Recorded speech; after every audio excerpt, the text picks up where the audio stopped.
Okay, Michelle Bosch, welcome to Power Presence Position. How are you doing? I am doing fantastic, Eleanor. Thank you so much for the opportunity and for having me here. It's really an honor to be able to chat here with you.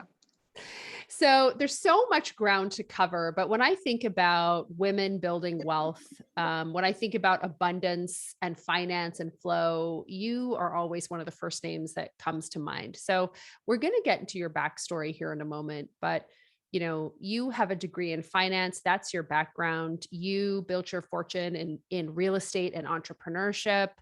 And then a couple of years ago, you kind of took a turn with your work and you created a podcast called Flow and began working more in this area of flow. And that move was fascinating to me. So let's start. Like, what is flow?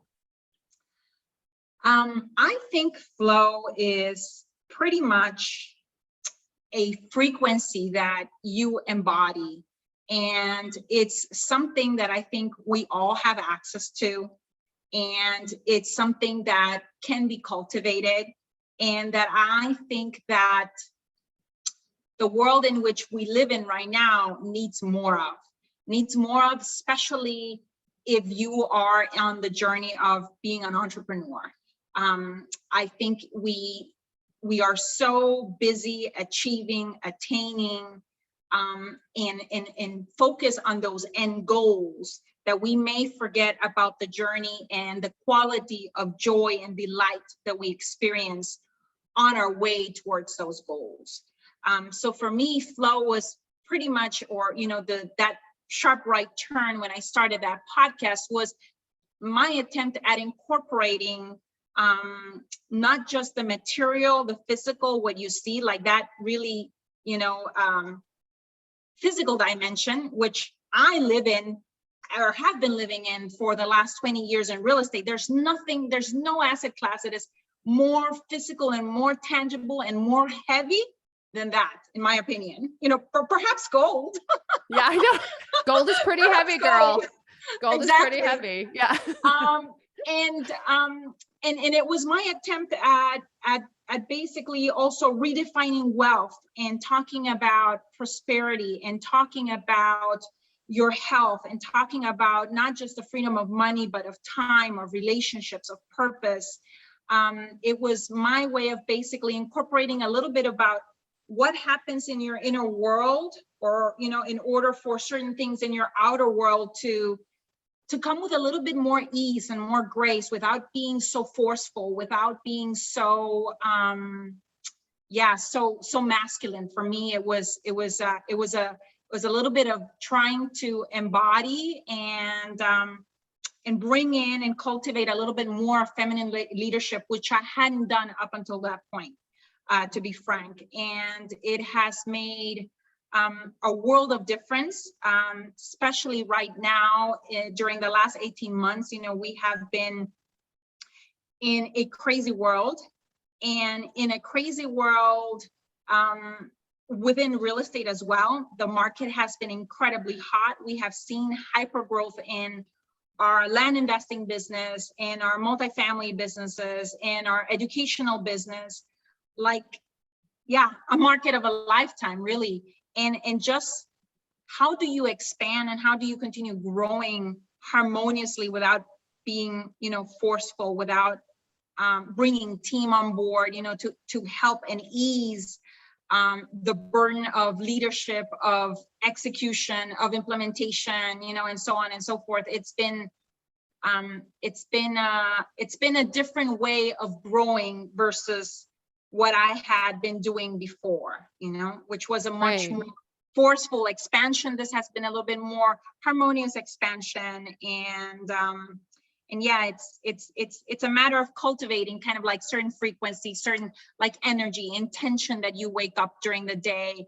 How do you solve leadership issues? When you have, two leaders in your company, one with very direct style personality and one with a little bit more passive, and how do you coach them through that? And how can I be an anchor of delight, of prosperity, of understanding, things that I that to me seemed in the past soft, tender, Mm. not worth cultivating, and so on and so forth. And now, I recognize that, softness, tenderness. I mean, if you think about flow and the flow of water, and just water in general, water will penetrate anything, and it's subtle, it's soft, it's tender, but just this continuous, coming in contact, in this frequency of softness, can also create huge canyons, like the ones that I see here in the state that I live in. I'm here in Arizona, you know what I mean? So yeah, it's so help me understand, this dichotomy, right? So one of the things that I'm hearing you say is, look, I pursued a part of my career using this other approach to growth, where it was about KPIs, metrics, all of this hardcore stuff. Yeah. Right. And so that's like one side of it. And then the other side is this more harmonious growth. So give me an example of, so let's kind of put these two together so people really understand what we're talking about. So as an entrepreneur, can you give me an example of how you successfully applied that sort of forced growth, KPIs, metrics to achieve a result, and then contrast it with how you've since used harmonious growth to accomplish a similar, if not better result, just so that they can really see. Yeah. I can tell you, just my sales team, my sales floor, well, there are some KPIs that need to be hit. And my approach before was, okay, this is where we're going. This is what needs to be happening on a quarterly, monthly, weekly basis, daily basis. And if you're not doing X amount of activities a day, that's not going to result into X amount of conversations that is going to result in X amount of sales and revenue. And that's the extent of the coaching. My coaching was, okay, how can I get you someone to come and help you close, have one conversation closes, be able to handle objections, and all of that part. And now I've had to rebuild actually a sales floor. 18 months ago, we let go of our sales floor for a completely different reason, started a brand new one. And now this sales floor has those components as well. And this team has those components as well. But I'm now also interested in really understanding what their personal goals are. How can I connect their personal goals to the goals of growth that the company has? How can I, help them understand and see that there's a great opportunity to really use the growth and velocity of growth that the company has to make those personal goals come true. I actually am interested, and not just interested so that the KPIs are met, but because I actually care about it. I want to know them more. You know what I mean? I want to know who they are. I want to know about their kids. It's less one-dimensional, as that's what it was in the past, and now it's a much more holistic approach. And I think that comes from this concept of wanting to make, of bringing in the spiritual and combining it with the material, and kind of like being a bridge for both. And how can we help you grow, not just in your bank account, as a salesperson on our team, but how can I help you grow in your leadership, and how you lead at home, with your family? Are you taking enough time after a launch to recoup, to recalibrate, to recharge? Several years ago, if you would have asked me that I would have been doing that, I would have been like, Eleanor, you're crazy. No, they're here to perform, to produce. They need to be in production. I don't care about and you know what? It was actually part of this sharp right turn was my own experience of only being interested in the metrics and the KPIs to the point of complete burnout. Me personally, mentally, physically, emotionally, and where I had to I hit a wall, and I had to, create a big pause in my life to kind of recalibrate, reevaluate, and go about, dang, I have I don't know, that was back in 2012 or 2011. I have, some 60 or 50 more years of leadership ahead of me. I'm looking, to grow to 100. I have good genes. My grandma on my father's side, made it to like 104. So I'm like, oh my gosh, you got it. Exactly. Yeah, I have like 50 more years, of leadership ahead of me. And I love this. There's nothing else that I love doing more than building businesses and investing. I'll be, until the day I die, I'll probably be investing in real estate, investing in people, building people. Like, I love this. And so how can I do this in a way that is much more, how can I make it sacred? How can I bring it close to my heart?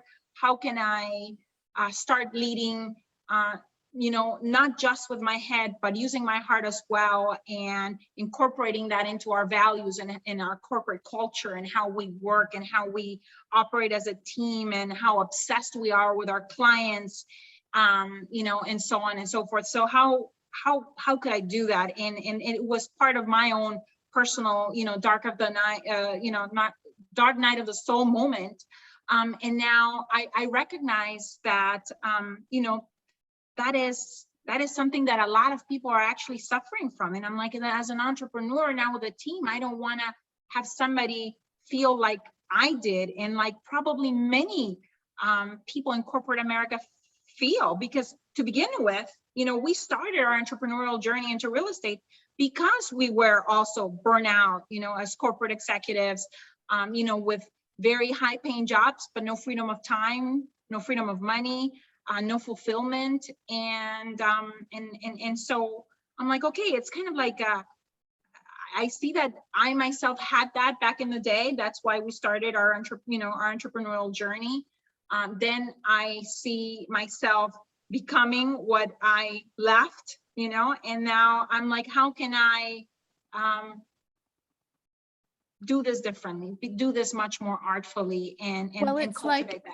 yeah. And it's like the prison of growth, you know what I mean? That you, without releasing the same behaviors that we were trying to escape from the beginning. And I think those behaviors, like the things that you're talking about, that's sort of the accepted way that you go about growing a company, by setting very clear goals, by setting very clear metrics, and being unwavering in your approach to reach those metrics. That's like, how else would you grow? But this idea of actually through, like, yes, they have a place, but it's also through the power of your connection and relationships to yourself and to your people. That's what I'm hearing. Yeah, absolutely. And you know what? And now those goals are actually met and sometimes surpassed, because I am dedicating time and energy and effort to what would be considered soft and tender. And now I recognize, oh my goodness, this is a completely new currency, if we want to talk financial, it's a completely new currency that us as entrepreneurs need to really understand when it comes to bringing the best out of people, and the best out of, a team, or the best out of an opportunity, because we're still being incredibly resolute in our goals. We're still, in my opinion, sometimes unrealistic in the goals that we set for ourselves. You know what I mean? Yeah. Because who wants realistic goals? I come from a third world country. I'm not supposed to be where I am, and if I would have had realistic goals. So we're still going for unrealistic goals, but because there's this emphasis on this, on this other category or area of their life and dimension of their life, they're working harder. We're all working harder for something bigger than us. We're putting in more time. We're being more creative. We are excited about doing it. We're enjoying it. It's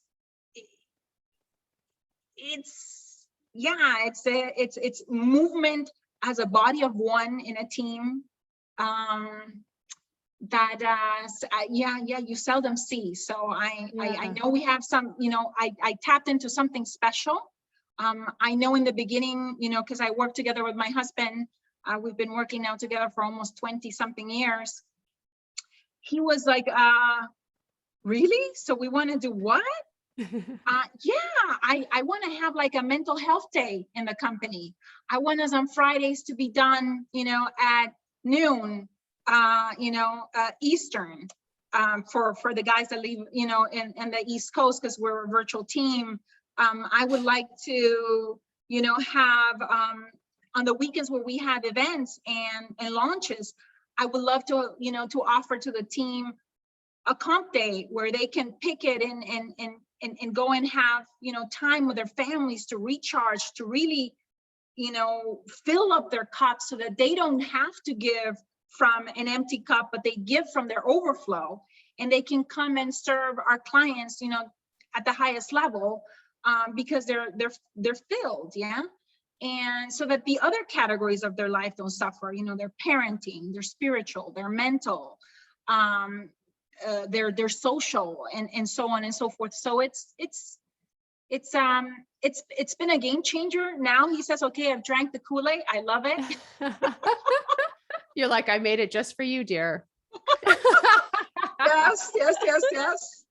I love it. And he sees the value in it as well. And now, we have, in our opinion right now, in both the investing and the real estate education business, some of the highest performing teams that we see in the industry. And it's now this emphasis on being less transactional and more transformational, not just to the client, but inside of our team, inside of our companies. Yeah, absolutely. Amazing. So let's talk about, because so it feels to me that what really, like, on the outside, it might look a little different. On the inside, it's really different. Like, that's really what, so the goals and, what it looks like to the outside, it's still an ambitious, growing company, with a committed team. On the inside, it's the how and the energy with which you're going about. That's sort of the transformation of this concept of flow, which I love. And it's so funny because I only met you after you started Flow. I know you're a numbers person. Like, anybody who knows you knows you're the numbers queen, but I cannot imagine you being straight up metrics only. Like, I just can't even see it. So it's a huge transformation. Like, when you say that, I'm like, I that's like a different person than the person that I know. It is. It's almost, I think that over a period of several years, it's almost like a cellular reprogramming that has to happen. For me, part of my journey was yoga, meditation, a little bit of Eastern philosophy, and incorporating that has really allowed me to ground this and really give it roots, much more than I don't want to say than the faith that I grew up with. I'm born and raised Catholic, and just these practices, these intentions on a daily basis, versus what I grew up with, which was, going to church once a week, and then being an awful person the rest of the week. And I'm not saying that that's in general, but that was my experience, and so that daily cultivating of an intention, of a frequency, of an outlook, has really, allowed me to give roots and grounding to this new way of being, and really reprogram kind of like how you go about, doing things. Because like I said, we have ahead of us, for all the ladies listening, I'm sure, X number of years of leadership. And how do you want to live those? Do you want to live those in joy and delight? Or do you want to live those in overwhelm and stress? And I'm not going to say that I don't have overwhelm. There are some days where I'm like, okay, I think we need to reschedule the last 3 meetings, for today, because I'm not going to be any good for anyone, if I keep going, and so on and so forth. And so yeah, I was a monster. No, I'm kidding. Totally not. You know what? Like, so here's the thing though. I'm going to disagree with the monster. I just can't even see it. I can't see it, but I do know that you do love your numbers. I do know that. Yeah, And, I'm also like, I mean, I'm very ambitious, yeah, and in the good sense of the word. Like I said, I love going for unrealistic goals. I love training I think of a business as an entrepreneur in a business that is going to grow and be successful, that in order for you to grow it and be successful, you have to train like an athlete trains in their sport. Like, you got to be a business athlete. And now I understand that part of being a business athlete, comes with, yes, the numbers, the metrics. Are you hitting, like if I was comparing it to Michael Jordan, am I putting in the hours, to put in however many hoops and shoots or shots into the hoop, and so on and so forth. And that is important. But are there also periods of rest? Are there also periods of planning incorporated versus just production? And it allows you, I think, to build something that is more sustainable, more scalable and enjoyable, not just for you, but for everyone around. And I think at the end of the day, it lands really, really well with, whoever your end customer is, whether it be a buyer of a property, a seller of a property, or a coaching student, in our case now as well, or an investor. Yeah. yeah. So when you think about this, so let's talk about, let's sort of transition and talk through how flow, so flow and finance. So one of the things that you've been able to do is combine the spirit of flow with the ability to continue building your business and continue building wealth. And I know that so many of the women who are listening to this, they're looking for insight, about how women entrepreneurs have translated business success into personal net worth. So I was like, we have to talk about this because, it's so critical. Before we get, so I'm going to ask you in a second about when you think about your wealth building career. So your career, not necessarily as an entrepreneur, but broader as a wealth builder. I'm going to ask you about 3 quantum leaps that you took, 3 sort of pivot points or things that you did that allowed you to take big leaps in terms of building wealth. But before we get there, I can remember you telling a story about growing up, your childhood, where, and how that prepared you for a career as a real estate investor, as an entrepreneur. Can you tell us a little bit, like, I should tell the story, but can you tell us a little bit about your growing up? Like you said, you're an immigrant, like, tell us a little bit about little Michelle, like what was that like? Where were you? Give us the goods. I love little Michelle. So little Michelle was born in Honduras, Central America. Her mother, is a retired now, elementary teacher. My father was an accomplished attorney. My father happens to pass away when little Michelle is 9 months old. And 2.5 years prior to his passing, he makes an investment in a commercial property back home. And that investment, not his practice, is what really keeps my mother and myself afloat. It's what allows my mother, with a, salary of a teacher in a third world country, to really afford to send me to a bilingual school, get an amazing education, have an opportunity because of the language to come and study here, and not do it with debt. And which in my opinion was one of the biggest gifts. And so I have experienced firsthand what it is for this elusive passive income that everyone talks about in real estate to actually be real, because how passive can it be when somebody's taking care of you financially, but physically, truly, they're not there, they're gone. Yeah. And so that really, made an impact on me. And, but I still went out there and, got a great education, got a job, because that's what everyone tells you, that's what success looks like. What did you get? What did you do as a job?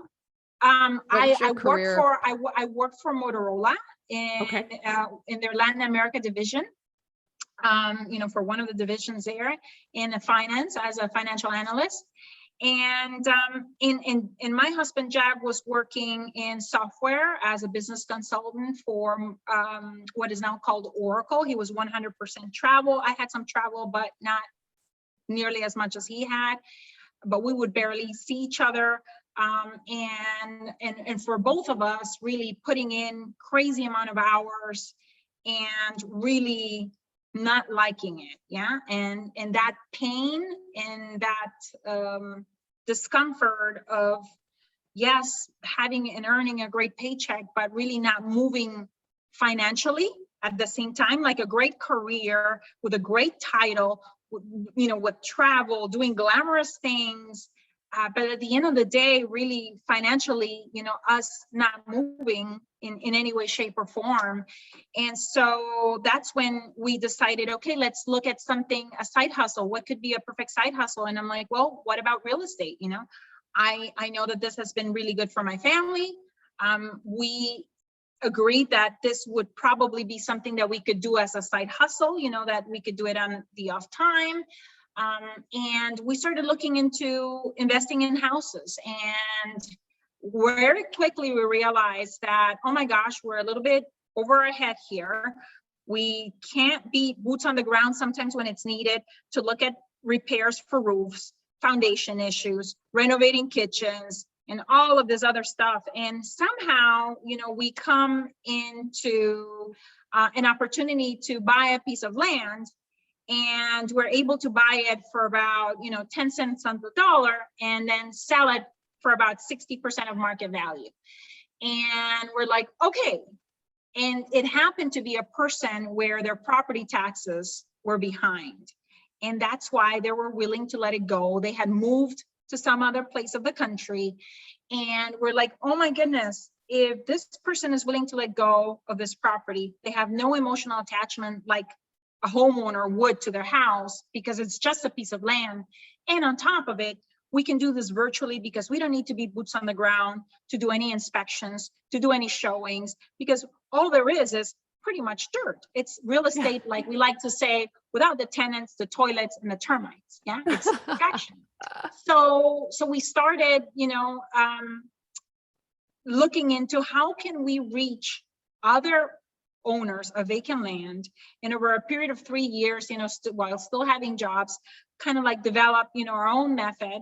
We call it the land profit generator method, and where we find sellers and solicit sellers and buy for anywhere between 5 and 40 cents on the dollar, and then turn around and sell for about 60% if we're wholesaling, doing a quick wholesale, or 100% if we're doing what we like to call seller financing.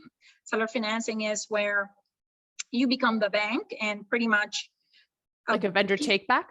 Yeah. Like, for example, if I buy a property for $5,000 that is worth $40,000, I put it on the market for 40.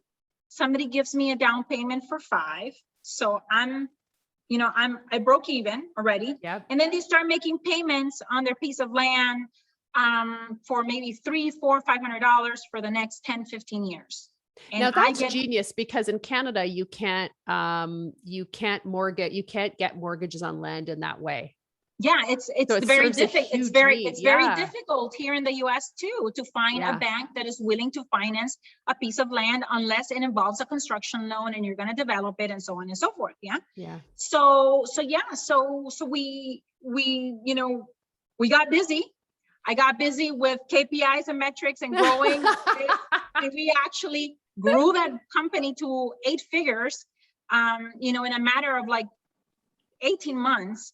Of course, with the help of team and so on and so forth, and grew our passive income from land notes to about $70,000 in notes per month from passive income. And I would have to say that was, because you asked about the quantum leaps. Yeah. That for us was the very first milestone, really the very first milestone, to be frank, Eleanor. We hit it when we replaced our corporate incomes. Yeah. And we had like 6 months worth of, of savings in the bank from just cash land flips, quick flips. And then we started kind of transitioning into doing seller financing so that we could have this passive income. And I mean, we continue to be to this day, very simple people, 2 immigrants that came here with nothing but 2 suitcases to their name.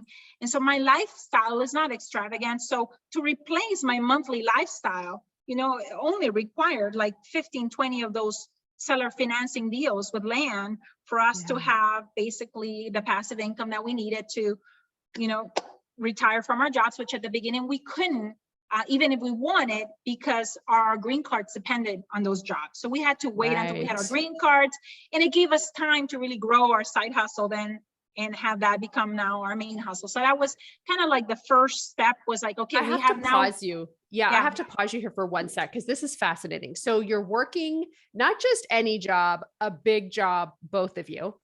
Yeah. You create this new business saying, look, there's this opportunity to get the benefits of being in the real estate business without toilets, termites, and whatever the other T is. Toilets, termites, and tenants. That's right. It's another T. So we're doing it with land. You're developing your methodology in terms of how to find buyers and do these deals, called the land profit generator. That's it. Yep. Love it. Yeah. And so then you get to this place where you're like, okay, we've got 6 months of a cash reserve saved up that we saved from selling property. We have figured out how to be a bank, essentially. And that is giving us enough money to cover all our bills. So before we get to that's what, telling us what stage that was at, because I know you have 3 stages: security, comfort, luxury, and I can't wait to get into those. What did your life look like? Like, how much were you working at this? How much was KPI Michelle working at this time? Tell us the brutal truth. What did that look like? The brutal story is, probably by Wednesday, Jack had already his 40 hours of billable time. I had probably close to that as well. And we had, the evenings to kind of like get lists. I had the evenings to prepare mailings or send them to the mailing house. Listen to voice messages from sellers that were interested in selling their properties. And I was able to, look up, do research on valuation for the property, come up with an offer, and mail it to them. Yeah. And so this was like evenings and weekends kind of work. Yeah. And it was hustle mode. And I think, I have to be frank, I think it was, I like to say that it's an immigrant advantage, in which you come here with absolutely nothing, wanting to create a world better than the one that you left. And there's zero fear of hard work. And I mean, hard work. Yeah. So yeah, crazy, insane hours, but I, at this point, have no children. That's all we know. What kills me about this whole thing is you still look like 25. Because if I did that, if I worked like that, I'd be like, I would look extremely old. And what are we going to do? That's just genetic. Thank you you're so welcome. much. Look, that's the part that's so hilarious. Like, as you're telling the story, I'm just calculating all those hours and laying them over my skin and hair. Yeah. Just like, no. And I think as women, it comes also from, I almost feel like all my life when I was, even growing up in school and wherever, like you're having to put in like twice the work, and so on, then some of your male counterparts, the same, in jobs. And so it's natural for us to just do it. I'm not saying that the guys won't do it, because, Jack has worked, probably just as hard, but it's different for us. It's more like you've done it all your life. So it's like, it's no big deal. In any case, so going back to your question, so that very first stage for us was replacing our income, which meant about $10,000 worth of passive income from notes, and so we had that from notes. We had, of course, the cash profits from the quick flips that we, kind of like, saved up for 6 months worth of, of living expenses, because we figured if this all goes to hell, and we're not able to do it, or some crazy thing happens in the economy, the worst that can happen is that, well, we go back and find jobs, and that's it. When you have nothing to lose, you're willing to maybe gamble it all. That's true. That's true. Yeah, so would absolutely. you say that was security? Was that the security that was level? security. That was security for us, for sure. And then when we build up to 70,000, that's past security, but that's security that ends, because the moment a person 10 or 15 years from now pays off the note, pays off the loan that they, where I'm the lien holder, that passive income stops. Yeah. So we did that basically and put the pedal to the metal from like 2001 to 2000 and I would say 8, and only focused on land. And then in 2009, at the end of 2008, a huge recession happens. Yep. And we're able to continue to flip land. We lift our heads up and we're like, okay, now it's time for us to start buying improved real estate where I don't have to do all the crazy, nicer homes where I can put maybe $5,000, $10,000 in renovation and then start renting these houses, because I was able to buy here in Phoenix, houses for $30,000, $40,000, $50,000 that used to be at the top of the market, $200,000 houses that now were being sold because of bank foreclosures or whatever for $50,000. And then I'm able to put in a tenant at anywhere between $900 and $1,100. So from that moment on, 2009, I would say that our comfort plan, from the point of view of forever cash assets that may outlive us, started to be put in place. And we started kind of like allocating some of our cash flow and cash profits from land. Our land continues to this day, Eleanor, to be my cash machine. That's kind of like my printing money. Yes. The money, the cash. I love it. Machine, it prints the money. And then that money is then allocated into now other asset classes. In 2009, for us, the next evolution of us as investors was houses, basically one door at a time. I'm buying one door at a time. And we bought in like 3 different markets. And then in 2016, the next evolution was, I think, what I would like to call my luxury plan. And it's now continuing to use my land as my cash machine, and now starting to put in some of those cash profits and cash flow into large multifamily, 100+ unit apartment buildings, that I can improve on net operating income, where there's value add opportunities because of deferred maintenance, because of it not being run properly, expenses being too high. You buy it and you start to optimize expenses, optimize operations, and make improvements that can allow you to increase potentially rent, and justify. Yeah. You got it. Smart.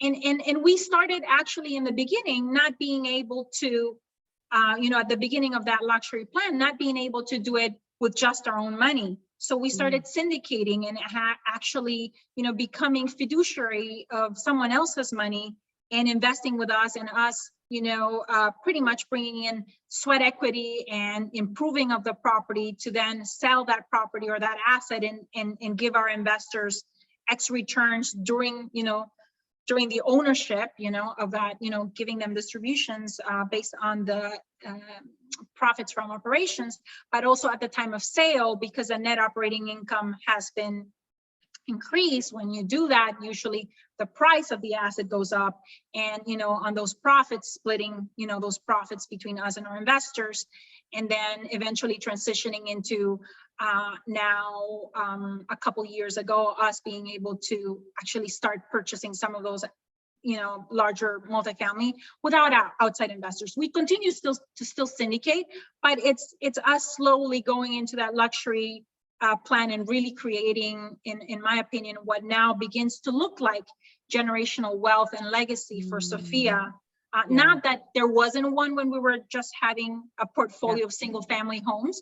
Like if both Jack and I would have, I don't know, been driving together and got hit by a car, like Sophia would have been, our daughter, who's now 14, would have been, you know, financially, we would have continued to be able to take care of her. Yeah. And that's the whole point. Like, how can I create something that outlives me and that doesn't depend on me in order for us to, you know, to really reap the fruits and the benefits of it. Yeah. And I'm actually, for the last several months, we have been doing and reorganizing estate, you know, doing estate planning again, because, well, that's partly because of changes in the law right now with the new president and new, and so trying to figure out how do you optimize, you know, tax benefits and so on and so forth before any changes to the laws are happening. And but yeah, I think it's a constant evolution and improvement in kind of like, if we go back to the beginning of this conversation of finding inside a bigger why.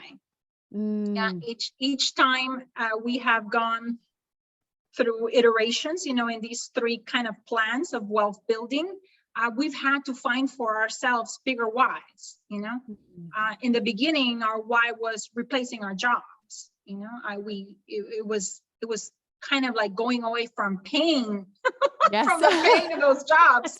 The biggest motivation. There's no shame in moving away from pain. Absolutely. Up to a point. Yeah. And then at some point it was like, you know, you shift and start going towards pleasure.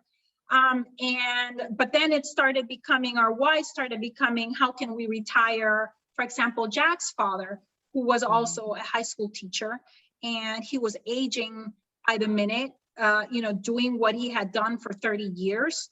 He was no longer good for, it was no longer good for him to continue being a high school teacher for himself and for the children. So we're like, how can, and for us, it was like, and this will ensure that, you know, our Sophia will probably have the opportunity to enjoy her grandfather for much longer if we can retire him. So then our why became that, you know. Then our next why was, okay, how can we, once we had Sophia, ensure that there's something that's going to take care of her, you know, kind of like how I had experienced it when I was growing up, if something was to happen to us. And then that next why, you know, started becoming, how can we teach others to do what we have done using this, you know, an asset class in real estate. If we look at real estate as the vehicle, how can we help them, you know, use real estate, you know, to find a cash machine that puts their family first, that gives them freedom of money, time, relationships, and purpose. And at the same time, you know, allows them, as they evolve and as they grow as investors, you know, in sophistication, to eventually, you know, start migrating or allocating some of those, you know, profits from land into other asset classes, and kind of teach them our own personal evolution, and teach them what we have done. And now, you know, where I would have never guessed that I would be, when I started all of this, that would be on a mission to create 1,000 millionaires, you know, from land flipping, and that is only the gateway towards, you know, a new future, a new trajectory in someone's family, that I'm actually able to change someone's family tree by just kind of like showing them what we have done. And so that's a bigger why. And it's also, it's not just, I think, a mission and a vision for the sake of putting it out there, but it's something that is again, it's close to my heart. I love seeing everyday people, just like Jack and I were, just everyday people that are doing extraordinary things, that are, you know, breaking generational curses of lack when it comes, you know, to finances, and really changing the game. And it gives me, a lot of fulfillment, satisfaction. You know, it makes this endeavor of growing now, even like our coaching business, you know, to an 8 and 9 figure business, again, sacred, a matter of the heart. And that's why I think it's so important for you to kind of revisit at different milestones, you know, what is your why? What is going to make it a matter of the heart? And how can that basically be what gives you flow as you continue growing, as you continue evolving, and so on. Yeah. That's so powerful. And I think that, you know, that concept of continuing to explore the why is so critical. You know, Yeah. otherwise the growth, it starts to lack the heart that, Yeah. you know, that truly drives it from the inside, not just from the outside. I love that. Yeah. Okay. So final Yeah. question for you before we wrap up. When you think about money, Mhm. you know, when you think about money, if money were a person, let's say, or like, how would you describe money if it were a person? Like, you know, how would you describe it? And how would you describe your relationship with Okay. her or him? Yeah. I don't know if it was a person, but what I do know for sure is that it's neither good or bad. There is so many associations of, you know, they can only do this because they're rich, and so or negativity, or if you're chasing money, you know, that's evil, or whatever.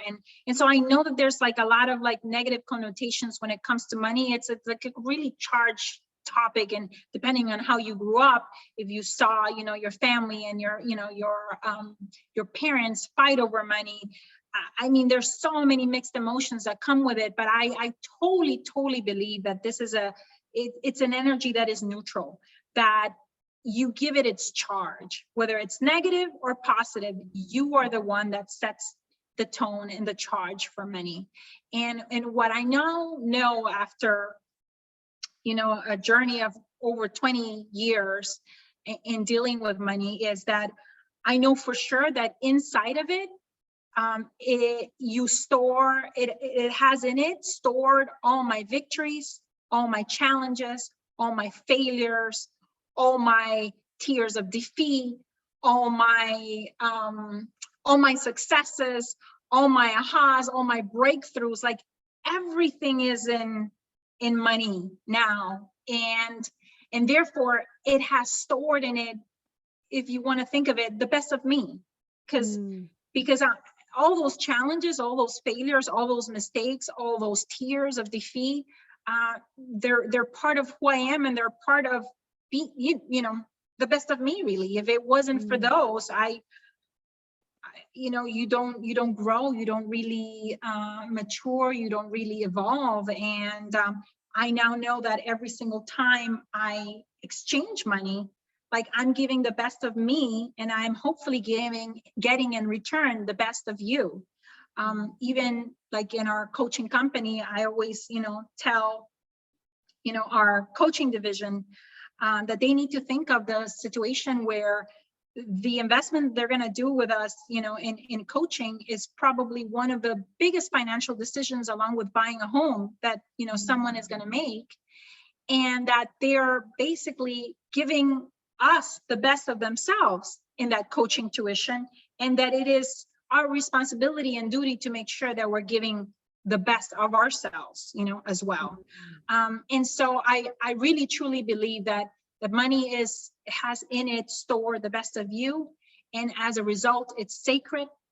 You should respect it, you should protect it, you should not waste it, you know, that because, and especially as I now have a 14-year-old that goes to private school, that, you know, has, you know, lives in certain privileges, where if she flies economy with her dad, you know, to Germany, because we've done business class in the past, you know, it can be perceived as a hardship, you know.